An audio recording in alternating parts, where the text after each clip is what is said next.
мен Болот Назаровты мен 7 жылдан бeri билем да. Анын өзү аябай ак жүрөк жигит. Мисалы, шаарда үй жок, квартиралап жүрөт, өзүчө. Абдан кыйналып жүрөт жашоодочу.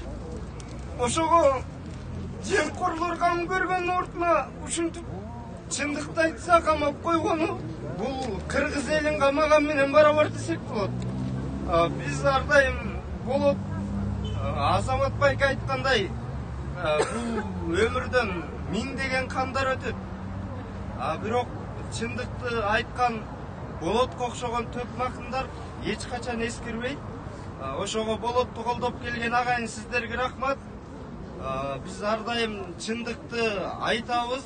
Биз акындардын бул дүйнөгө келген Кудайдан берген элдин тилегени чындыкты айтуу.